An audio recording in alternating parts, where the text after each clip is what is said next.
Hey, what is going on, guys? It is Cameron Talks Football. And in today's video, I'm going to be doing the week three overview. I understand I did not make a week three prediction. I just did not have time to make one. So that's why I'm making this video. And hopefully you guys do like it. So let's go and check it out. So as you can see here, this shows all the games from the last week. Um, some good games, some games that were kind of boring to watch. No one really cared about. Like Monday night was Thursday night football was kind of boring. The Browns had a good run game, that's for sure. Steelers, they played like ass. Their defense played pretty bad too. Najee Harris needs to get more touches. That is for sure. If you have Najee Harris in fantasy, you should probably trade him because I don't see any upside in the near future. Um, Kansas City Chiefs with the Colts. This one honestly kind of isn't surprising because if you look back at it, Andy Reid does struggle against the Colts. If you look at his overall record against the Colts, it's not that good. I think any Eagles fan, when Andy Reid was their coach, could tell you that, and any Chiefs fan could also tell you that if they know the background of all that. But Jonathan Taylor had a good game. Matt Ryan had a good game. Their defense definitely did have a good game. That is for sure. Holding a Chiefs offense to only 17 points. That is pretty good, if you ask me. They should have let the Colts score so they have more time. I think they should let the Colts score faster so that they had more time. I think even still, Patrick Mahomes did almost have enough time. All they needed to do was complete that last pass, and they would have been in field goal range, I believe, possibly. We don't know because how bad that kicker was that game. So we don't know yet, but right now, I think the Broncos are first in that division. Possibly, we'll see. I still think the Chiefs are going to win the division. I don't believe in the Chargers. Brandon Staley, he was kind of doing some stale play calling. So I don't see any good things coming out of that team until they start to produce because they lost to the Jaguars 38-10. Usually the Super Bowl hopefuls or Super Bowl favorites like that in the AFC aren't supposed to lose to a team that just had the number one overall pick. But the Jaguars actually did look pretty good. They actually did look good. And then you go down, you look at the Texans and Bears. Good job, Bears. I honestly still think you guys are going to get like 6 wins, 7 wins at the most. You guys have played some pretty bad teams to get your first win. And then you guys did surprise me with the 49ers. Don't get me wrong, even though it was like a monsoon with all that water and all that. You guys still did win. That was a good game, but it shows that you guys can barely even beat the bad teams right here. Next, the Panthers and Saints. I think Jameis Winston is a problem there in New Orleans. They have a good receiving group. They have Jarvis Landry, Michael Thomas, Chris Olave, um, Alvin Kamara, and Mark Ingram over there. So I think Jameis Winston is the problem. I think if they don't get close to the playoffs or make the playoffs, I don't think Jameis Winston is the quarterback next year for that team. That's just what I think. Panthers, on the other hand, their defense played really great. They got, I think, like an interception, a fumble return for a touchdown. Christian McCaffrey played pretty good. Baker Mayfield played all right. Laviska Shenault got a pretty big touchdown off of a screenplay. That was pretty cool to watch. So, Panthers, you guys did deserve that win.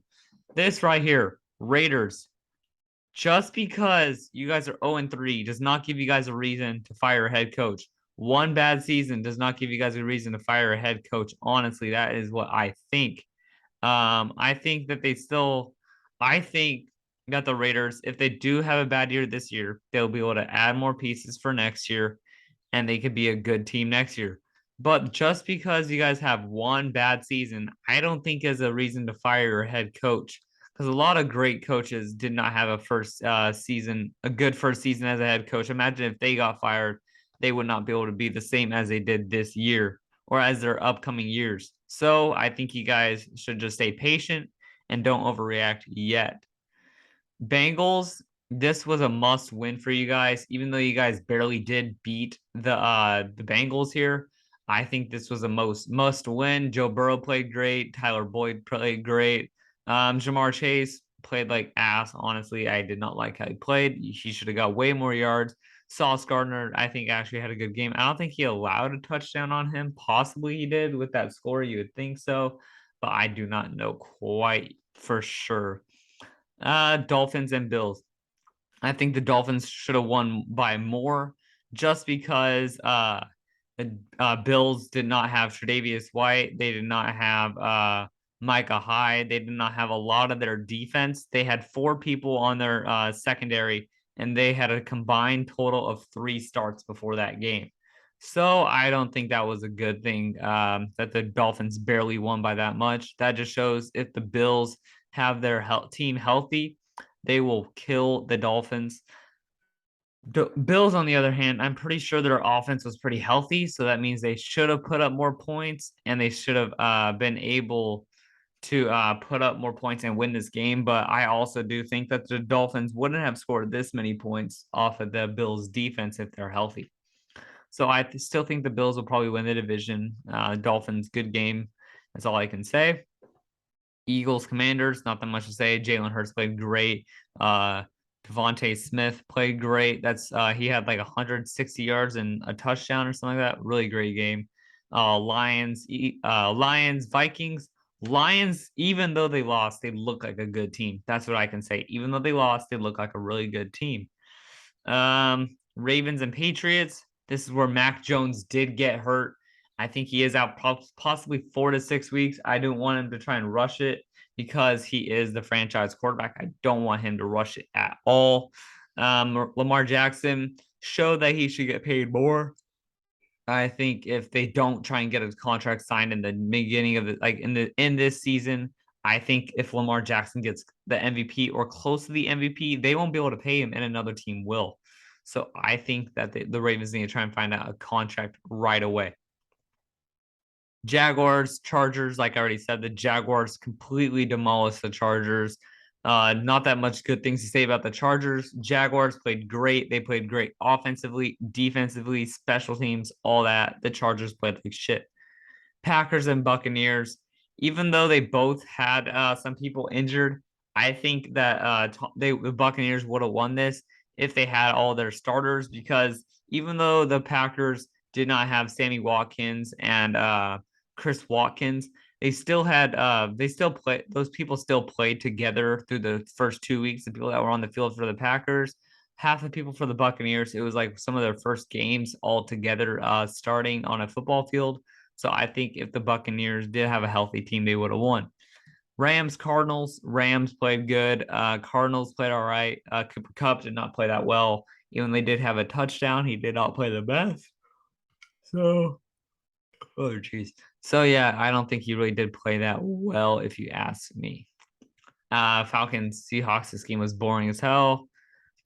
All these games were really boring right here. Not that much to say. Broncos, I don't know how you guys are first in the division. You guys have not scored that many points. I don't even know if you guys scored 40 points this season off of 3 games, but still, you guys did lose. I mean, you guys still did win, so good job for that. But honestly, I don't see you guys winning the division because you guys can't score that many points. And if you guys are in a shootout, you guys definitely aren't going to win that. Cowboys and Giants. Cowboys barely escaped with a win. Sterling Shepard is out for the year with a torn ACL. It did happen in the last play of the game, which is sad to see.